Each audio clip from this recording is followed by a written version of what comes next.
Przechodzimy przez okres 10 rocznic FNAF. W sierpniu mieliśmy 10 rocznicę 1, w listopadzie 2 i następna z kolei jest oczywiście rocznica mojego kanału. 21 stycznia założyłem kanał, 23 wrzuciłem taki trailer, a dzisiaj 24 stycznia wyszła moja pierwsza teoria. Mike Schmidt to zabójca. No, zwykle nie robię filmów rocznicowych, miałem 10 okazji, a wykorzystałem chyba z 3. Ale że dużo się działo ostatnio i mam też dużo innych planów do przodu, to posłuchajcie mnie dzisiaj trochę. Halo? Halo? Halo?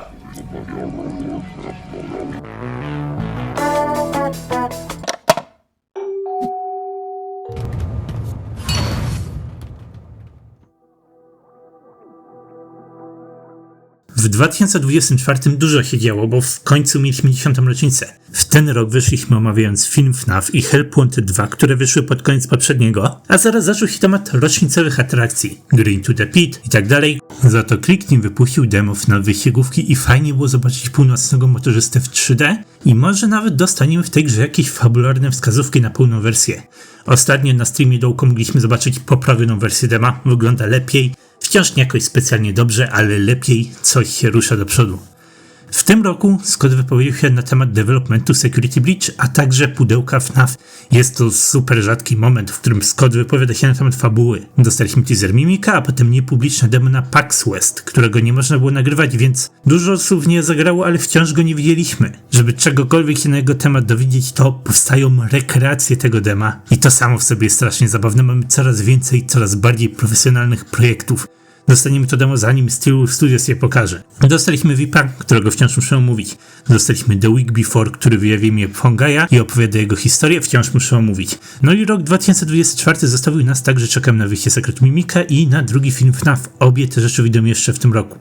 Mój kanał w 2024 też miał dużo ważnych momentów. Szczególnie ważne były moje filmy FNAF 4 i FNAF 2. I ja nie będę tutaj mówił, że rozwiązaliśmy FNAF, bo to nigdy nic nie znaczyło, ale to dla mnie niesamowicie ważne teorie. Może coś rozwiązaliśmy. Wciąż czekam, aż Scott skomentuje.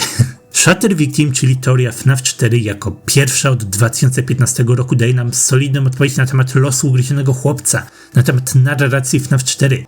Zawsze był ogromny problem i kłótnie o piątą ofiarę Aftona, którą Bite Victim niby wymazuje z fabuły, a żadne Golden Duo też nie robiło sensu narracyjnie. No i dopiero Shutter Victim dał nam jakąś satysfakcjonującą odpowiedź. Jeśli nie o to chodzi, to nie wiem. Według mnie FNAF 4 kręci się wokół paralel i chcę o tym więcej mówić dalej. FNAF 2 wyjaśnia FNAF 2 to też bardzo ważna teoria, bo zwraca uwagę na coś, co cały fandom ignoruje, na narrację. FNAF nie powstał po to, żeby robić chronologię, żebyśmy kłócili się o rok, w którym dzieje się pierwsza gra. Cała narracja FNAF 2 jest opowiedziana przez Fongaja i ignorujemy bardzo dużo rzeczy, które on mówi wprost. FNAF 2 ma jedną z najfajniejszych narracji w całym FNAF i chcę w tym roku mówić więcej, o każdej grze z osobna.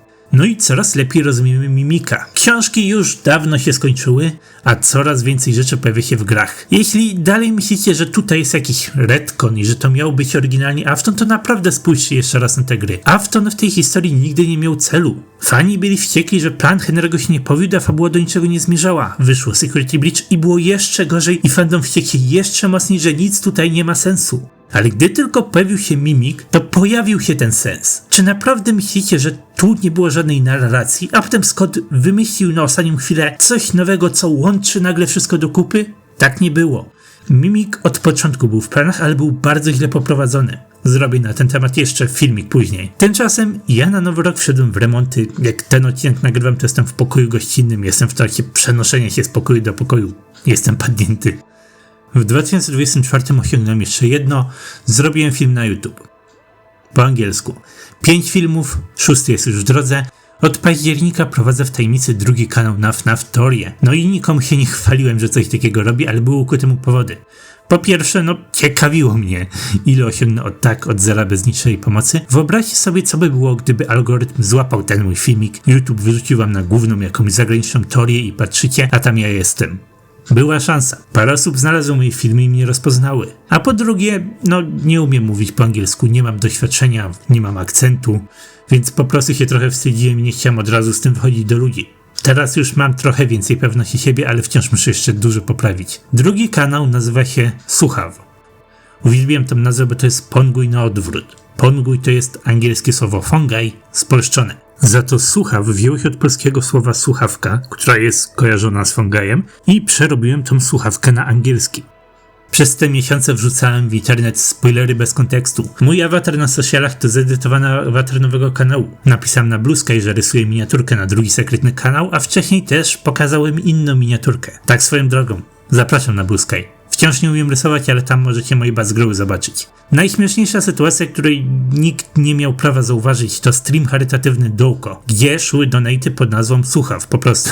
Okazuje się, że wygrałem tymi donatami 2 pluszaki Popgoes i ja nie mam pojęcia, bo albo wygrał Talbert i jego pliki, albo wygrał Słuchaw, bo te dwie wiadomości poszły na Popgoesa. Załóżmy, że wygrał Słuchaw. Toy animatronics were in great condition, but Freddy's abandoned them only twice. Tak więc mam drugi kanał na FNAF teorię. Te filmy będą trochę inne niż na Ponguju, przede wszystkim dlatego, że docieram do zupełnie innej części fandomu. Zrobiłem swoją 3-częściową teorię Shatter Victim i to są dobre filmy, ale uważam, że na angielski kanał powinny wyglądać inaczej. Cały czas też uważam, że Easter eggi z FNAF 2 to ofiary Aftona. I jak to powiem na Ponguju, to ja wiem, że wiele z was się z tym nie zgodzi, ale czuję się komfortowo to dyskutować. W angielskim community nie czułbym się komfortowo. Chcę kiedyś tam dotrzeć, ale to będzie bardzo niebezpieczny film dla mnie. Słuchaw jest bardziej eksperymentalny. Robię go inaczej niż Ponguja. Dużo więcej myślę nad tym, co mógłbym zrobić inaczej, a jak coś mi się spodoba, to będę to robił też na Ponguju. Uczę się rysować, jak już mówiłem, rysuję miniaturki pod Słuchawa, a powoli coraz więcej trafi na Ponguja. Czy musicie oglądać Słuchawa? Nie musicie, bo będę te same tematy poruszał i tu. Zrobiłem bardzo podobny filmik na temat Into the Pit na 2 kanały. Różnica polega na tym, że jak powtarzam ten sam temat drugi raz, to mogę lepiej rzeczy ubrać w słowa. Pojawiają się jakieś nowe myśli później. Może ktoś w komentarzu napisał coś, co teraz żałuję, że do filmiku nie trafiło. Wygląda to też tak, że film na temat FNAF 2 był oryginalnie pisany pod Słuchawa, ale to, co napisałem na Ponguja, było dużo lepsze. Jak zobaczycie temat, który już omówiłem, to spodziewajcie się, że będę mówił mniej więcej o tym samym, ale pojawią się jakieś nowe przemyślenia, w inny sposób zostanie to omówione. No i co to oznacza dla mojego polskiego kanału? Nic szczególnego. Póki Zniko nie zdobędzie 1 miliona subskryberów, to Pongu jest moim głównym kanałem. Ale nawet wtedy to nie planuję go porzucić. Jako że teraz żongluję 2 kanałami, to filmy na Ponguja mogą pojawiać się wolniej, ale może się też ogarnę z prokrastynacją i zacznę szybciej filmy pompować, kto wie. Słuchaw jest dla mnie po prostu okazją, żeby dotrzeć do innych części fandomu, poeksperymentować. Jest tutaj dużo fajnych możliwości. Zasubskrybujcie Słuchawa, żeby podnieść mi trochę statystyki. Nie musicie.